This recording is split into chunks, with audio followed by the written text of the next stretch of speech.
Six Nation. According to a brand new Wall Street Journal poll out today that was conducted entirely after the first Republican presidential debate and mostly after the release of Donald Trump's Fulton County mugshot, the former president holds a whopping 46-point lead over Florida Governor Ron DeSantis among GOP primary voters, 59 to 13%. My next guest is also somewhere on that list, but with much less support, with 5%. Joining me now is 2024 presidential candidate Vivek Ramaswamy. First of all, thank you for being here and engaging us in this conversation.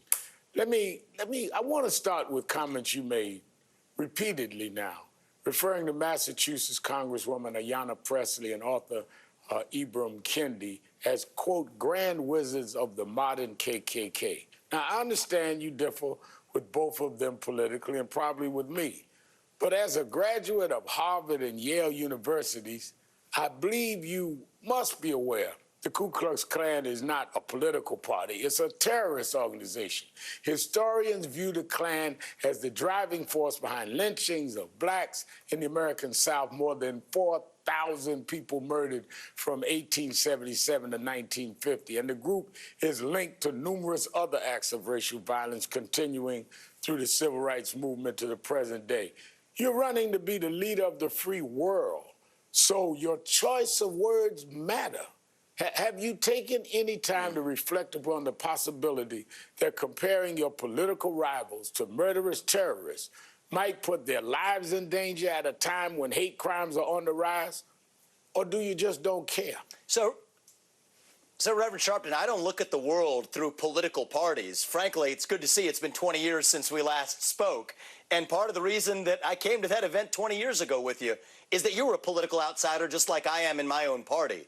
But let me talk about the issue you're actually asking about, which is that, you know, what's toxic about that old worldview of organizations like the KKK, which have been a god-awful stain on our national history, is that they say that your skin color determines what you're allowed to say, what you're allowed to think. To say you have to shut up, sit down, and do as you're told because you're black or brown-skinned.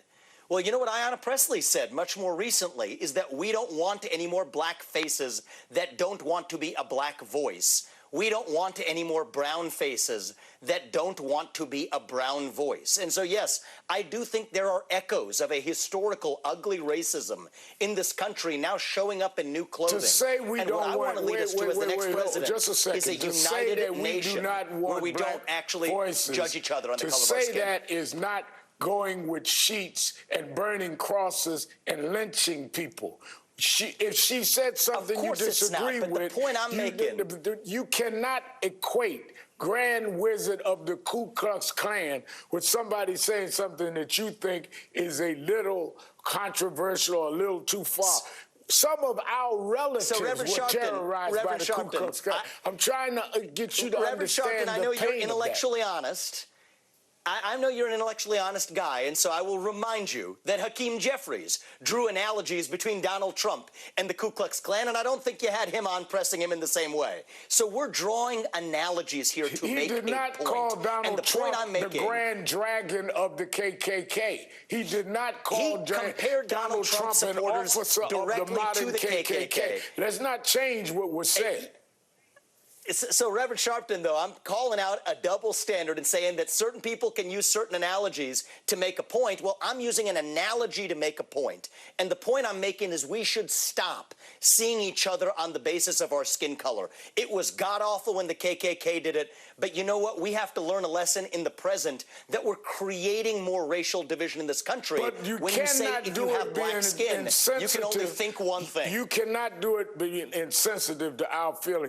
That's like calling somebody of any kind of group that had a group that were terrorizing. So I agree with you. We need sensitivity. So I think we need to be very careful about that. And I wanted to raise that with you directly. Let me go to my next point.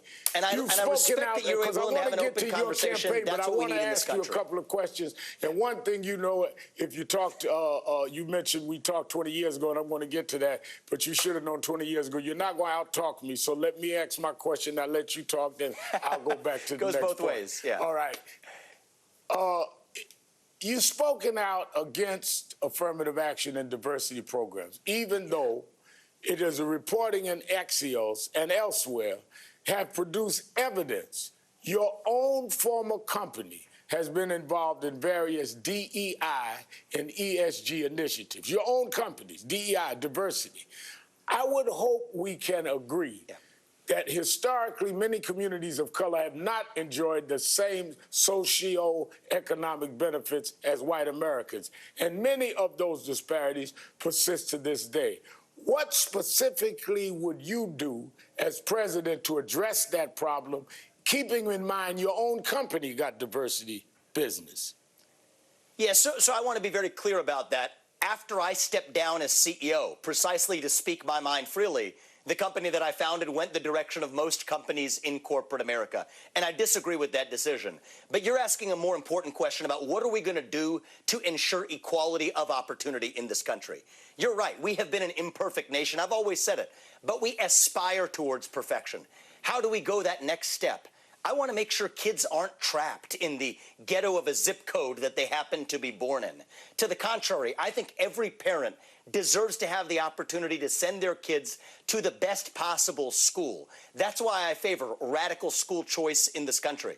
I think it's a mystery, Rev Al Sharpton. The very people who will wax eloquent about systemic racism are also the ones who are opposed to educational mobility.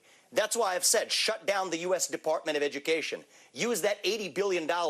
Put it in the hands of parents so they can actually send their kids to that best possible school they can. That's the actual civil rights issue of our time. So I stand for solutions. I stand for equality of opportunity. But I reject race-based quota systems. I did not go to Harvard, but I know when a question is not answered. I did not ask you about education. I asked you about diversity in business. I asked you about a company you headed getting DEI. How do we deal with here's what I'm against. Wait a minute. Let me ask the question again. How do we deal with the economic disparity in businesses of color and people of color in the economic arena? You ran the school choice, good duck, but wrong show. Deal with the economic. You're a businessman. It's actually related. You know, I know you're smarter than this to know that education leads to economic prosperity. So there's no Band-Aid fix. But after you're educated, we have educated people that can't get contracts. We have educated people that have no problem with being educated that can't get contracts. How do you deal with the inequality in how they do business in this country, how they get jobs? That's where the DEI programs come from. So I understand where they come from. I'm against it because it causes us to see one another on the basis of our skin color. I can tell you from personal experience, I have hired, both in businesses I've founded, even in this campaign, people who are black executives who have, I think, been unfairly judged. I put them in those positions because of merit. Other people at the companies and otherwise have seen those people as getting that position because of racial quota systems. That is wrong, no matter whether you're black or white. Many of them we need to go back to colorblind meritocracy. That's what we need in this country. That's how I've led the companies I've built. That's how I will lead this country. Colorblind meritocracy. That's what we need. Were barred and had the merit. But since you talked about experience, I need to show you this tape. Back in 2003, when I ran for president and you were there to ask me a question at a forum I was doing at Harvard University. So 20 years later, now my turn to ask. Let me first play you the tape of you and I 20 years ago. Good. Let's get to my question here. Go ahead. Reverend Sharpton, hello. I'm Vivek, and I want to ask you, last week on the show we had Senator Kerry, and this week and the week before we had Senator Edwards. And my question for you is, of all the Democratic candidates out there, why should I vote for the one with the least political experience? Well, you shouldn't, because I have the most political experience.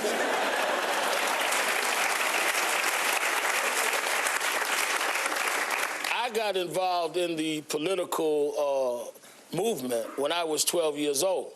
And I've been involved in social policy for the last 30 years. So don't confuse people that have a job with political experience.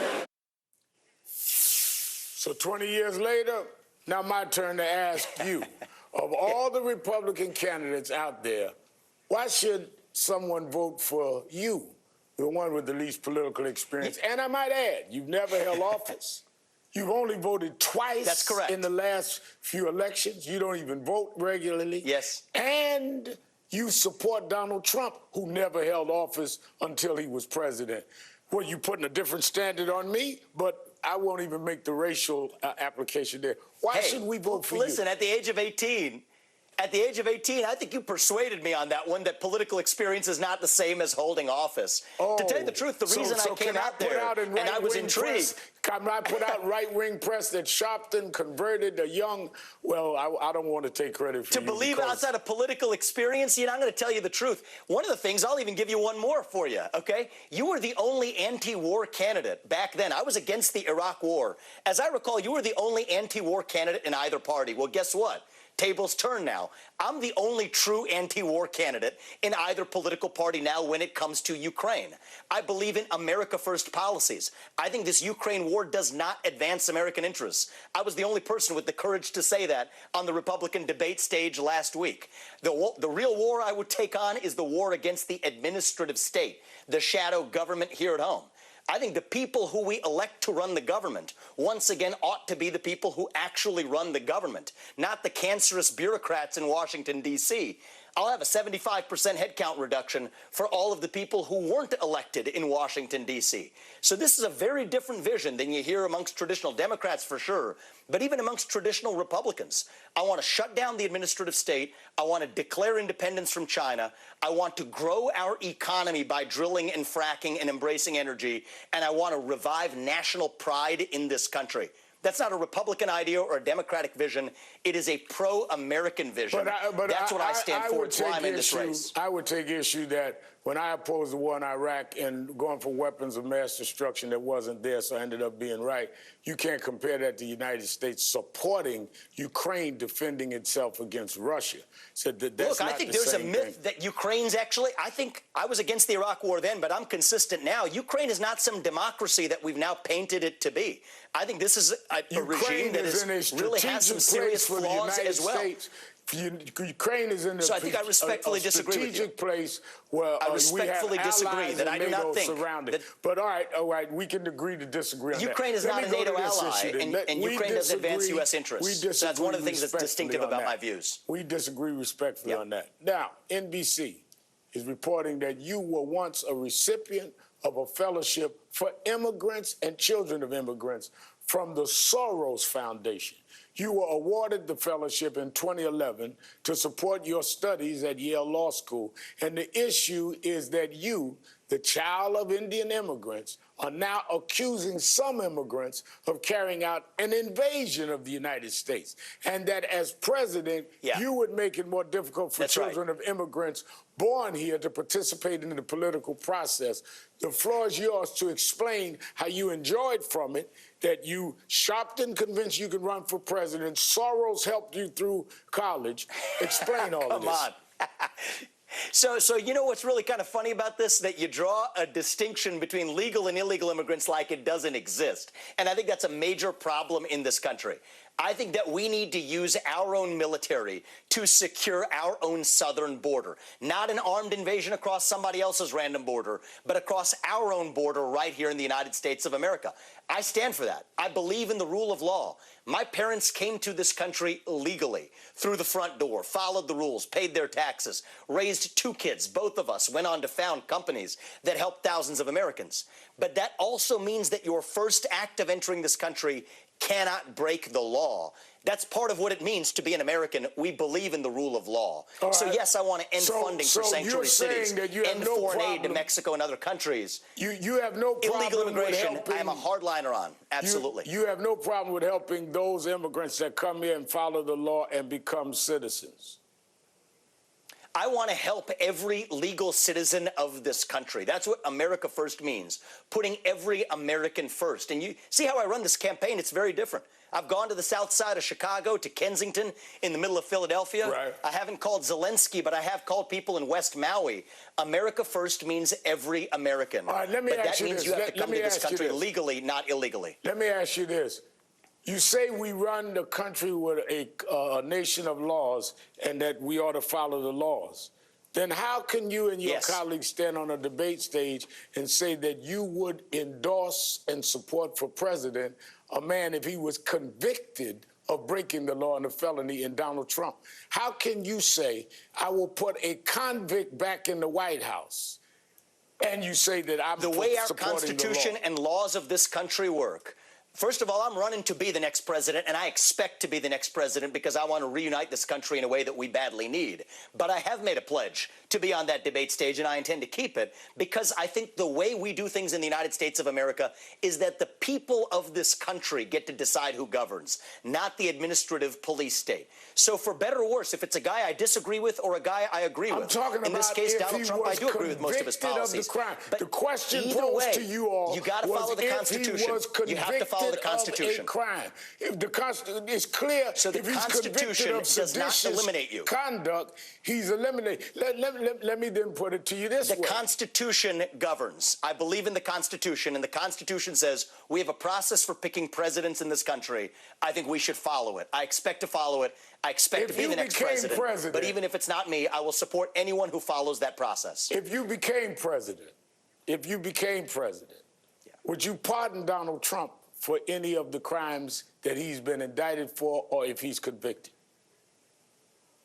On the current facts that we have, he is one of many people that I have identified as someone I would pardon because I do not think that this sets a good precedent for our country, where a party in power uses police force to indict its political opponents in the middle of an election. There are Democrats on that list. Wait a minute. It You've doesn't got matter. 19 people indicted. They're not running all of them. But even before you've heard the evidence, before the trials, you're saying that you would prejudge what is going to come out and try and commit to pardoning them. That's not Yet correct. You claim that's not correct. I've actually been very clear on this, Reverend. Assuming that the prosecution's statement of the facts in the indictment is the worst version of the facts, then yes, I would. So I waited till I read the indictments cover to cover. In 99% of prosecutions, you and any lawyer will also know this. That's the worst statement of the facts you're going to get for the defense. But it's not all that's going to come out of trial. You and I know that. That's not all that's going to come out of trial. So what I said is assuming, well, I was very clear at the time. I said, I've read the indictment, and assuming these are the worst facts, then yes, on these facts, I will pardon Trump. Just as, by the way, I've said I would pardon Julian Assange, who, by my best guess, has very different politics than I do. Because, again, we applied a different standard to Julian Assange. Because when you talk about the law, you've also said that, I remember there was the big argument about you saying that people having the right to guns had something to do with slavery. When the Second Amendment was in 1791, slavery didn't end until 1865. I mean, you're very, very... Well, I can actually share with you something about this. Chief Justice Taney, and you and I probably have some common ground here, in the Dred Scott case, which said that black people could not be citizens in the U.S., shamefully, the Chief Justice of the Supreme Court gave his argument for why. He said it would allow black people to own guns in this country. That is shameful. Yes, it is part of our history. But just because some people may be for gun control today, we can't sweep that under the rug. They didn't do the Second Amendment to help. Blacks couldn't get guns and fight. There were no, they were not fighting to give blacks guns. And when Taney said that, clearly so literally that was the justification in the Dred Scott case for why black people couldn't be citizens. Dred Scott and the first decision was not in laws 1791, by the way. But one last thing. It was before the Civil War, as you well know. And I think that we should confront our history and have an open and honest debate about it. That's what makes us stronger as a country. Until the 13th we gotta Amendment, acknowledge our history and confront it. Let me ask you one last question. We're out of time. And that's how we unite this country. One thing we have in common with Trump is you've been criticized for trafficking in conspiracy theories. So here goes, do you believe, let me ask you this, because you and Trump have both been accused of trafficking conspiracy theories. Do you believe Barack Obama was born in the United States, and do you think it was appropriate for Trump to suggest to otherwise, even as evidence mounted, that the claim was a lie? I think I have every reason to believe Obama was born in the U.S., and I have never brought up that issue, and I have no idea why we're actually discussing that. But what I have talked about is, for example, Saudi Arabia was absolutely involved in 9/11, despite the fact that our government refused to acknowledge it. That COVID-19 did originate in a lab in China, despite the fact that our government called that a conspiracy theory. That we still haven't seen the transgender shooter manifesto out of Nashville. So those aren't conspiracy theories. Those are conspiracy realities. That's what matters. Barack Obama was born in Kenya. He's a man that you said was the best president this century. Should he have continued trafficking the Kenya lie about Barack Obama?